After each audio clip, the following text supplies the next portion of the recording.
दोस्तों, आप देख रहे हैं हॉरर नेटवर्क 13। अगर आप दुनिया की सबसे डरावनी और सच्ची घटनाओं के बारे में जानना चाहते हैं तो चैनल को सब्सक्राइब करें। आइए आज की एक सच्ची घटना के बारे में जानते हैं। लखनऊ वाराणसी हाईवे, रात के लगभग 10 बजे हैं। हाईवे एकदम से सुनसान। इस सुनसान और खामोशी भरी अंधेरी रात में सड़क पर एक लड़की काले कपड़े पहनी खड़ी है और हाथ दिखाकर आने जाने वाली कारों से लिफ्ट मांग रही है। वहां से गुजरने वाली एक भी गाड़ी रुक नहीं रही। जे गाड़ी को अचानक पता नहीं क्या हो गया, जे कैसे बंद पड़ गई। इतनी रात में क्या करूं? मोबाइल का नेटवर्क भी नहीं आ रहा।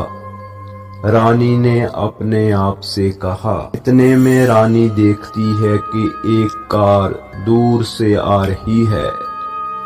रानी ने सोचा कि इस कार को किसी न किसी तरह रोकना ही है।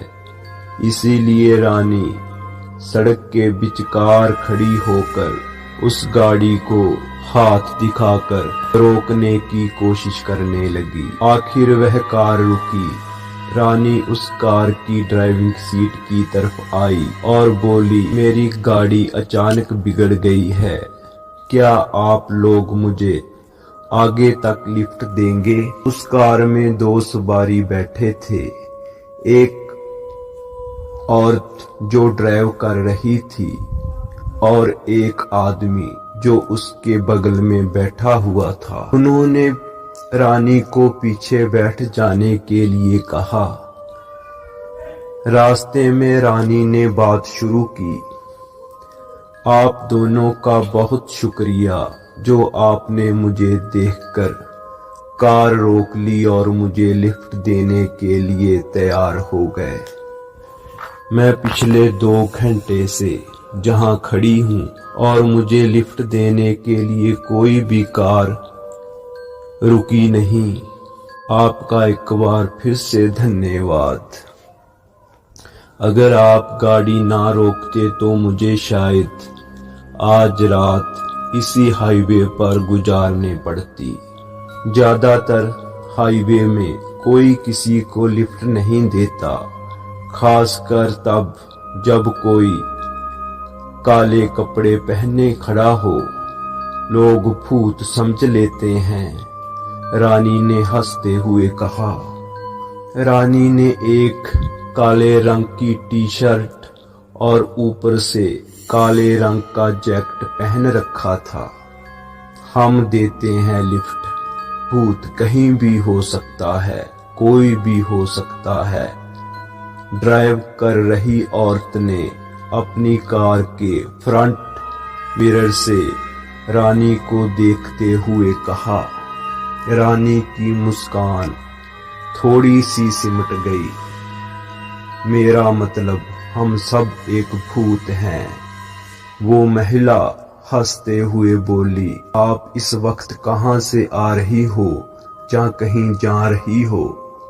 मनीषा ने पूछा। मनीषा गाड़ी ड्राइव कर रही थी। मैं एक पार्टी में गई थी और वहां से लौट रही हूँ, रानी ने जवाब दिया। वैसे आप क्या करती हैं? महिला के साथ बैठे आदमी ने पूछा, जिसका नाम राजू था। फिलहाल मैं स्टडी कर रही हूँ और मॉडलिंग भी करना चाहती हूँ, रानी ने जवाब दिया। आप लोग की लव मैरिज हुई है क्या? रानी ने पूछा। जैसे हमारी लव मैरिज हुई है, मीनाक्षी ने खुशी भरे एहसास के साथ कहा। बहुत खुशी की बात है, रानी ने कहा।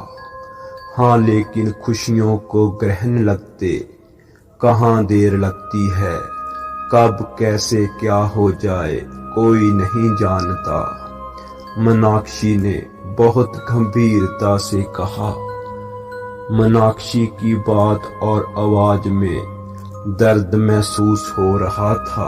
रानी ने पूछा, और आप क्या करते हो मिस्टर राजू? मैं एक छोटा सा कपड़े का कारखाना चलाता हूँ और कपड़ा बेचता हूँ और अपनी बीवी की लिखी कहानियाँ सुनता हूँ।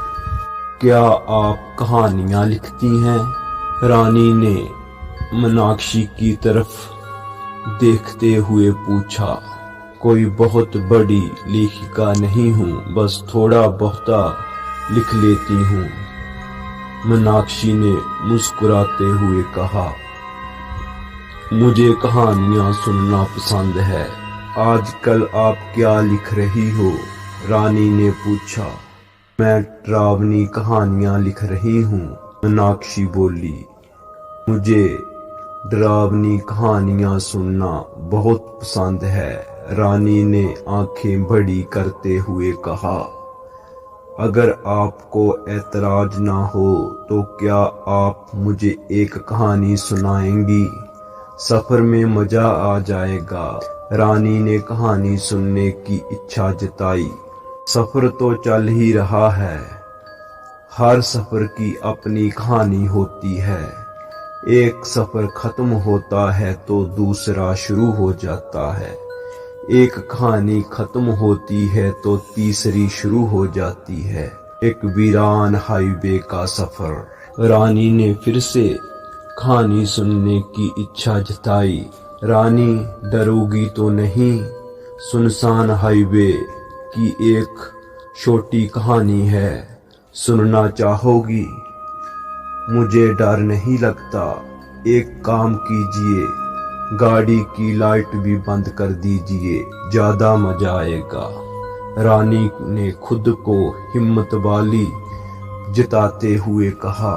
ठीक है, ध्यान से सुनना और बीच में रोकना टोकना मत, मीनाक्षी ने हदायत देते हुए कहा।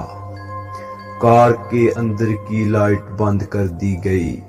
बाहर पहले से ही अंधकार छाया हुआ था, अब कार के भीतर भी अंधेरा पसर गया। सुनसान हाईवे पर कार के फ्रंट लाइट की रोशनी हाईवे के अंधेरे को चीरती हुई चलने लगी और इधर मीनाक्षी ने कहानी सुनाना शुरू कर दिया।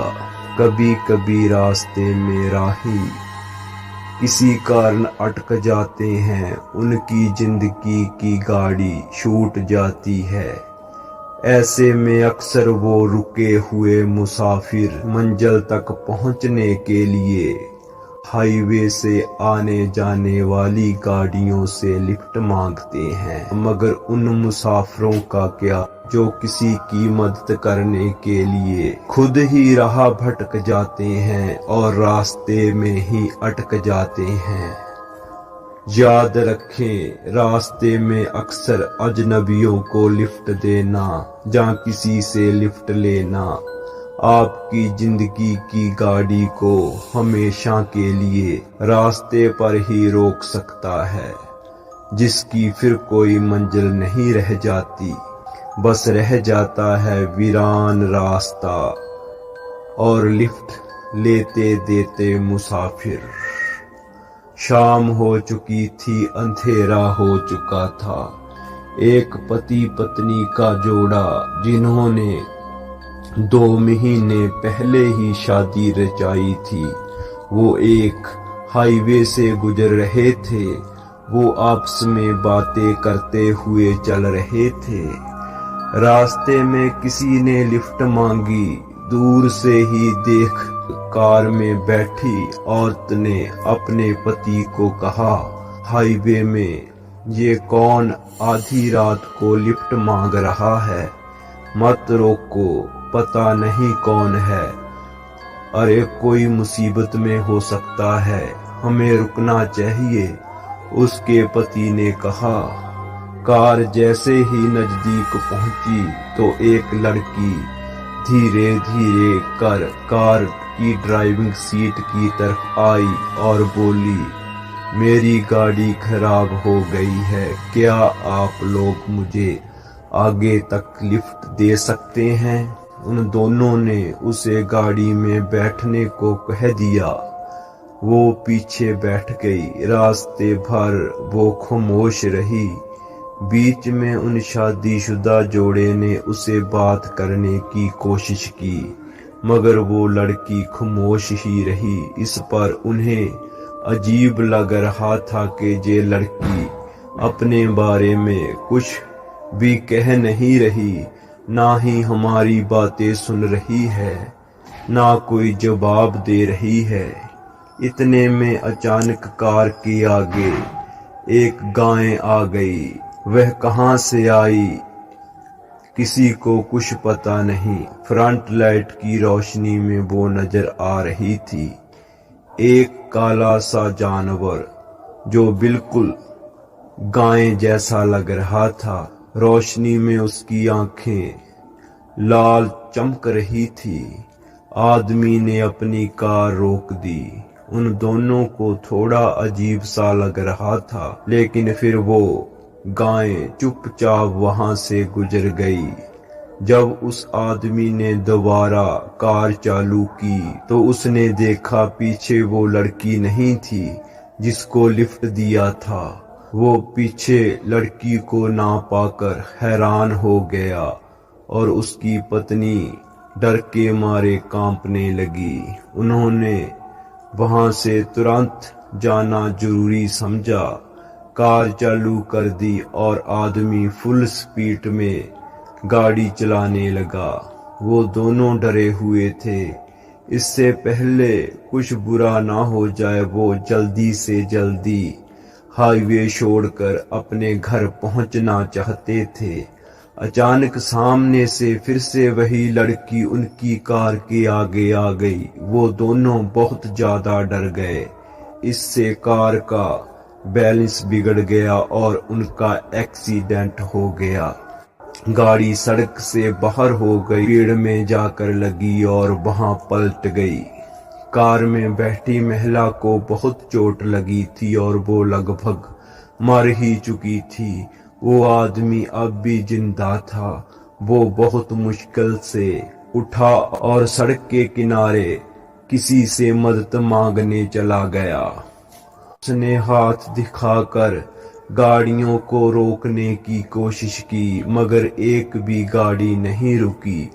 आखिर उसने एक गाड़ी को रोकने के लिए बीच सड़क में खड़ा हो गया, मगर वो गाड़ी तेज रफ्तार से चली आ रही थी और वो रुकी नहीं, बल्कि उस आदमी को कुचलते हुए निकल गई। आदमी खून से लथपथ सड़क पर गिर गया। फिर भी वो रेंगते हुए अपनी पत्नी के पास पहुंच गया। उसने देखा कि उसकी पत्नी मर चुकी थी। थोड़ी देर के बाद वो आदमी अपनी पत्नी के पास लेटे हुए ही मर गया। फिर 10 दिन के बाद रात के लगभग 9 बज रहे थे। हाईवे एकदम सुनसान और डरावना था। इस सुनसान और खामोशी भरी रात में सड़क पर एक लड़की काले कपड़े पहनी सड़क पर खड़ी थी और हाथ दिखाकर लिफ्ट मांग रही थी। वहां से गुजरने वाली एक भी गाड़ी रुक नहीं रही थी, बल्कि उस लड़की के पास से और भी तेजी से गुजर रही थी। उस वक्त एक कार वहां से गुजर रही थी। उस लड़की को देखकर उन्होंने अपनी कार रोक ली। वो काले कपड़ों वाली लड़की सामने आई और उसने कहा, कार खराब हो गई है, क्या आप मुझे अपनी कार में आगे तक लिफ्ट दे सकते हैं? इस पर अंदर बैठे पति पत्नी के जोड़े ने उसे अपनी कार में बैठने को कह दिया। रानी को थोड़ा अजीब लग रहा था कहानी सुनकर वो थोड़ी सी उलझन महसूस कर रही थी, लेकिन चुपचाप बैठी रही।